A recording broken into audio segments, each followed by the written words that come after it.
Blade in hand, you run the princess down. Wait, no! You barbarian, what do you think you're doing? But you ignore the pleas of the foolish little voice and press on. The princess's eyes grow wide with terror as you approach, but she does absolutely nothing to stop you. Your blade pierces her heart, and she collapses pathetically to the ground. I'm sorry. Did I do something wrong? No, my love, you did nothing wrong. I'm sorry, not you! I'm going to die now. I think that's what you want. And just like that, she's dead. And the world is saved. Thank you for seeing this through. I know it must have been difficult. I feel sick. Sick?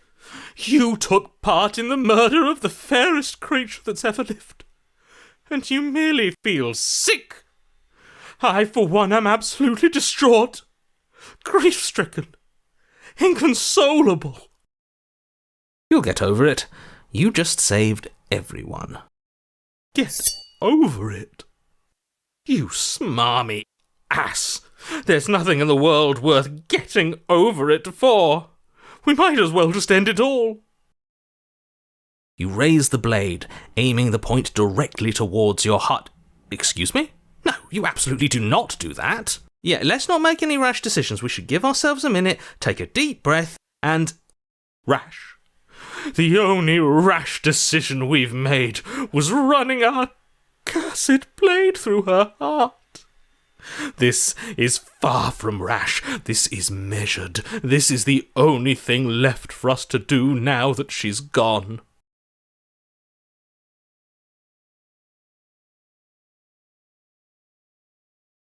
Exactly, you're not doing this. All of you may have previously thought that my passions were too great to stifle, but those were merely passions of joy. My passions of sorrow run deeper than the ocean itself, and you'll find that they are far more unstiflable. Haven't you? Haven't you all? I don't believe this. What? What don't you believe? You plunge the blade into your own heart and collapse to the floor. You can't be serious. Why are you helping him? I'm not. He just made it happen. I'm sorry. That's right. You're all sorry. Everything goes dark, and you die.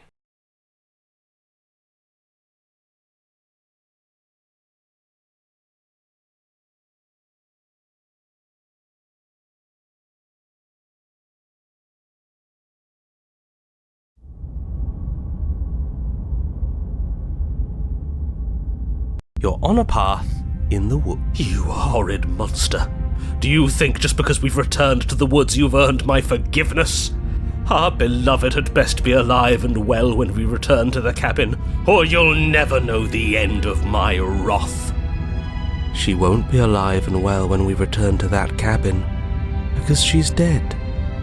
We killed her. You killed her, and so I killed you. And you clearly didn't do a good enough job. I'm still here. Oh, and I'm still here too. If you lot get to be blessed with seemingly eternal life, that must mean she's still there, waiting for us to throw ourselves at her feet in remorse. I doubt it. I think I'm better at killing than you are. So you've been here before. Of course you've been here before. What count is it this time? 2? It's our 3rd. What gave it away? Your open discussions. I couldn't care less what he knows. Every second we stand around arguing in the woods is a second that I'm anxiously worrying about her. Take us to the cabin and take us there now. With each passing moment, our relationship may be damaged even further, though I fear the rift between us may already be permanent. And if it is permanent, then what? You'll kill us again. Oh, you just wait and see. My vengeance will echo the depths of my bereavement. Don't provoke him. I prefer if we didn't die again. I'm not fond of dying. Why not? You've already done it twice. It was unpleasant. It was only unpleasant because you think it's supposed to be unpleasant. I'll make you feel what I feel if it's the last thing I do. And mark my words, you won't like it when it happens. Oh, how exciting. I'd love to see you try. Can I? Well, I'm not just going to try. I'm going to actually do it. I'm looking forward to it. Good. I am too. Can I talk now? Yes, I can. Great. Now that you're listening, let me remind you that if you're here in the woods, it means that the princess is not dead, and that her very existence currently poses a direct threat to the entire world.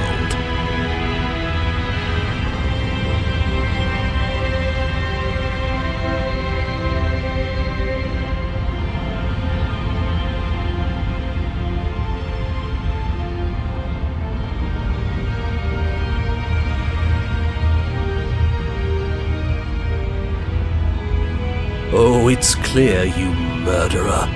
Though I should remind you that you're not as in charge as you seem to think you are. I'm sure his outburst last time was just a fluke. I wouldn't worry about him. Besides, if he kills us again, he kills us again. It doesn't matter. He'll tire out eventually. The flame of passion always burns out in the end. Spoken like a true cynic. Enough bickering. Just stay focused and get to the cabin.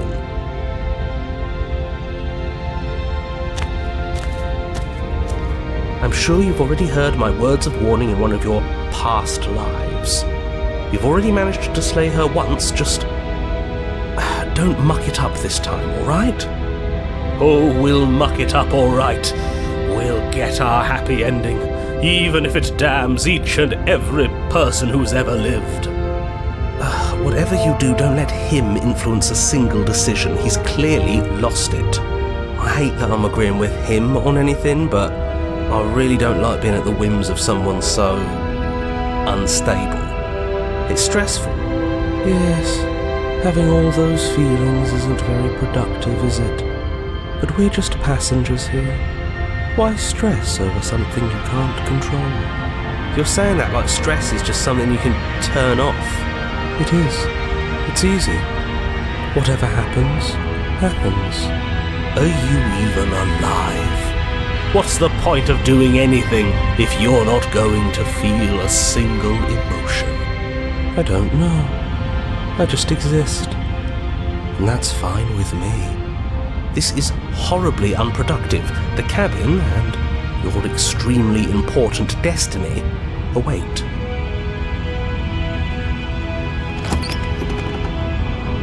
The interior of the cabin feels dry and brittle. Ancient dust-covered wooden beams hold up a crumbling ceiling like mummified ribs, each elegantly carved detail of the stately building preserved in an extended stasis. Everything here has been kept safe and dry and lifeless. But you're not alone. You can feel something watching you. There is a figure faintly outlined against the dusty wood of the far wall. Is that her? Our beloved.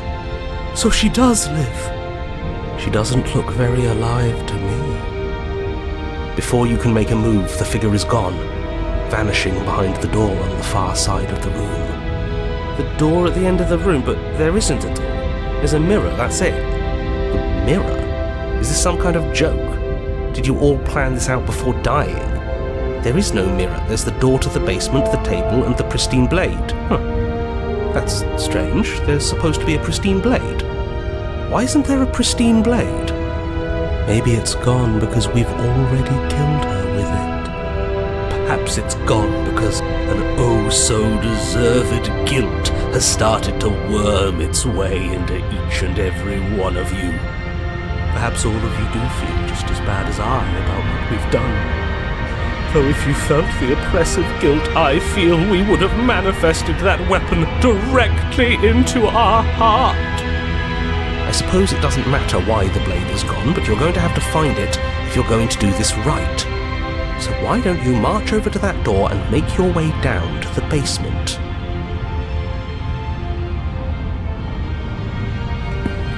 You make your way to the door at the end of the room, stopping just in front of it. You must think you're looking at that mirror you mentioned earlier, the one that doesn't exist. Just reach forward and open the door. It's so hazy. We should try and clean it off. It's time for all of you to see what we've become. You reach forward and place your hand on the door to the basement. The handle is just a little to your right, and a little down. So much for our reflection. We didn't need to see ourselves anyway. I'm much more interested in seeing other things. I see. We are too hideous for even a mirror to behold. We can only hope she might still see some good in us. No way left to go but down.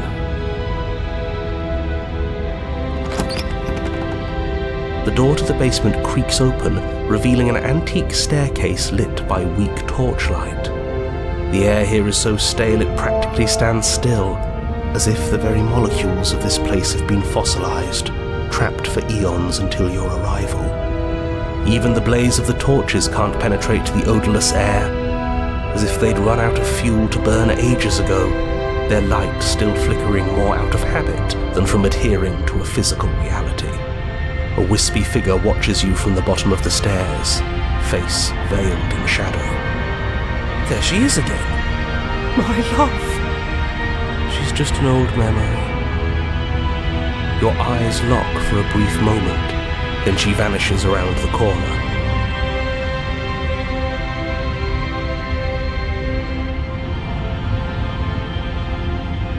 You receive no response. Do you think she's upset with us? Don't like being here unarmed after what happened last time. I feel so exposed. Of course she's livid, and with good reason. You aren't helping. Are you scared of a little ghost? What's she going to do? Look at us until we feel bad? She can look all she wants. It won't do anything. As you descend the final step, the form of the princess comes into view. The skeletal body lying in a heap on the floor, her wrist still bound to the wall by a heavy chain. This cell is a dark and isolated place, with not so much as a window to allow starlight to penetrate the gloom. See? She's dead. No! What foul trickery is this? How can this be? We just saw her alive and well a moment ago, floating away transparently. Whatever we saw was a ghost. I thought we were all on the same page. Do try to keep up. Your thoughts are interrupted by the sound of a slamming door and a clicking lock. You turn to see the shade of the princess staring down at you from the top of the stairs, clutching a brightly burning torch. So that's where the blade is. It's already in her heart. And yet she isn't dead. She is dead. Have you never heard of a ghost before? Oh, for the love of... Can we not waste time arguing over the semantics of what is and isn't dead? She is clearly conscious. She clearly just slammed the door on you, and she clearly has a weapon. Your pristine blade sticking out of her chest. This is extremely bad. Catastrophic, even. Yeah, dead or not, what are we supposed to do about her? Slaying, or destroying, if we want to be a little more death-neutral, seems off the table. We make amends. She obviously still holds us in her heart. She's bearing a torch for us and everything. But she hasn't said anything. Are you sure she can talk like this? You came back. I missed you. That angelic voice. I missed you too, my beloved. You sure snapped back to your old self quick. Yes. Seeing her dazzling countenance again has reignited the warmth in my heart. I have found it in me to forgive the sins this body has committed. We can have our perfect romance after all. This is a bad place. We're supposed to be together, but it keeps making us hurt each other. The torch falls from the princess's hand and bounces down the stairs. It'll be so much better when it's gone. The skeletal wood of the basement, perfectly dry after uncountable years of desiccation, immediately catches fire. She's trying to kill us. A misplaced escalation of her passions, but clearly she still cares for us. I say we burn with her.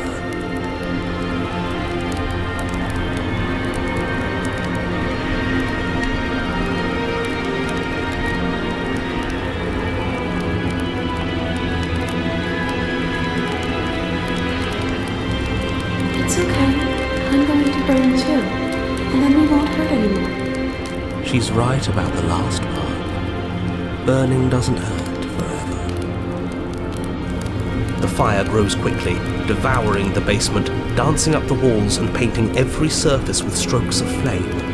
You're choked by smoke, and the air around you grows uncomfortably warm. We've never burned to death before. I wonder how it's going to feel. Bad! I bet it'll feel really, really bad!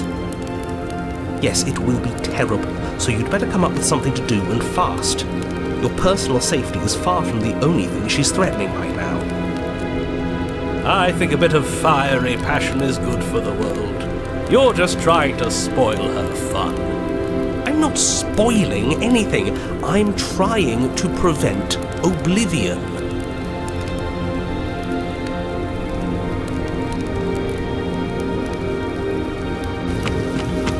As you rush up the stairs, the entire cabin erupts into a raging inferno.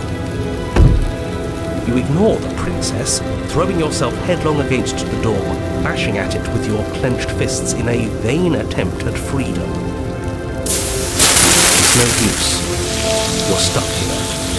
Your skin starts to bubble. As layers of you peel away into raw, seeping burns, you feel a hand on yours. You turn to see the princess, face bright and smile wide with manic affection. She clutches you close to her chest, watching with loving eyes as the flames eat you away, bit by bit. The pain is unbearable at first. Every inch of you screams as your flesh is stripped away, your muscles stiffening as they're cooked, your blood boiling in your veins. But it isn't long before the flames take your nerves, and with them, your ability to feel much of anything. See? That wasn't so bad. It was so bad. But somehow, nothing is so much worse. There are still the feelings of the heart. Those never go away. Oh, they always do in the end. You just haven't experienced enough. Eventually you'll want them to stop too. You'll make them stop. Trust me. The princess's smile never fades. Her skin peels away, and then her muscle, until all you can see is her charring skull, locked in an eternal grin. It's very romantic, really. We got our happy ending after all. We can die happy.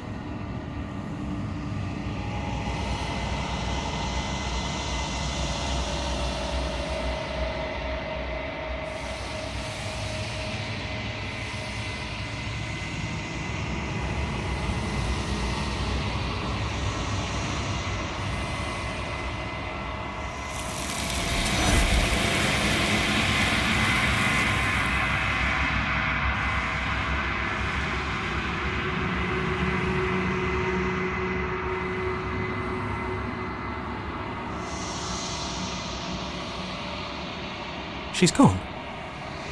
Where did she go? Should we try and find her? And there's that mirror again. Why is it here? Why now?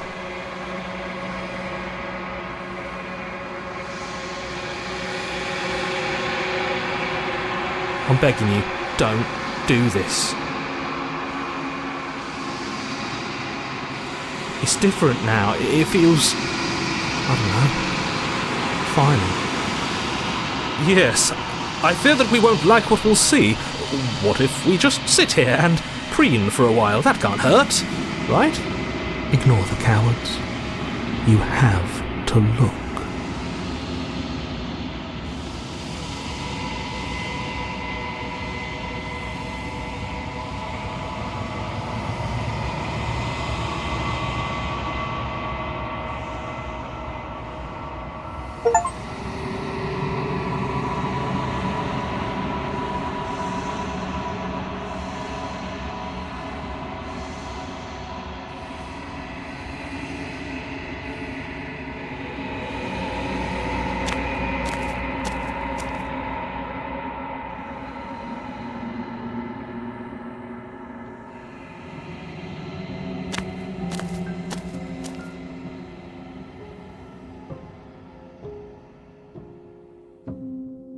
Something returns to the long quiet.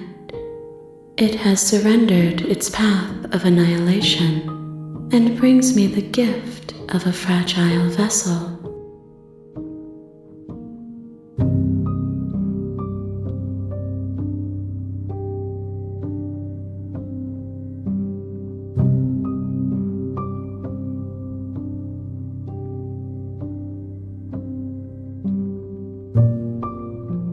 Yes, nerves and fibers to feel the worlds beyond, perspectives to make my own. This one is passion betrayed, but even in the end, her love never faded. She will make for a bright heart. Do not mourn her, for she has finally found her light.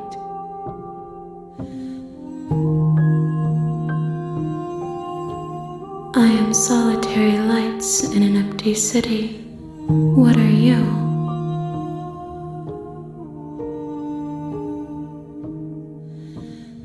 I think that you are like me. We are oceans reduced to shallow creeks.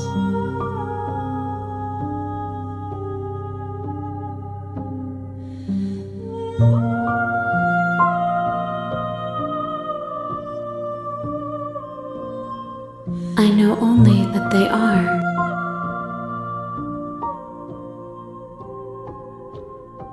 How can the world have ended if we are talking?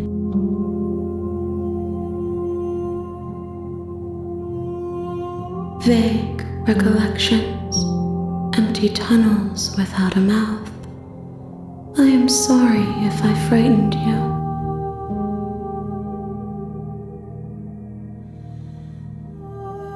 You are the only thing I have ever known.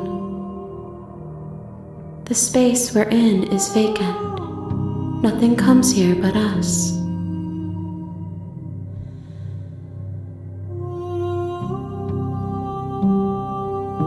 She is part of me, and part of me is her.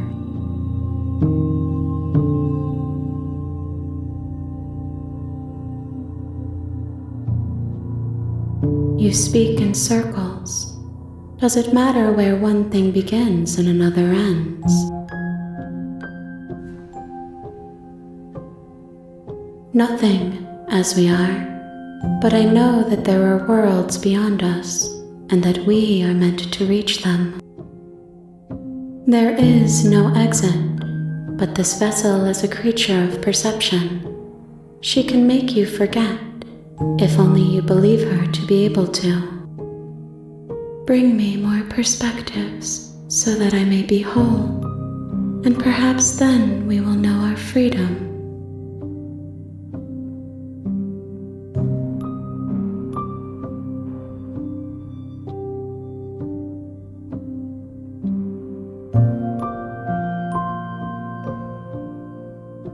More than you have found, but less than there are to find. I am infinite. The rest will find their own way home.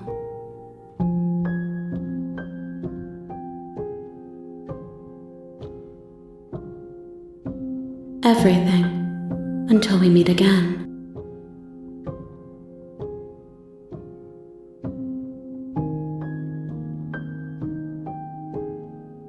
She asks that I tell you to remember her. You won't.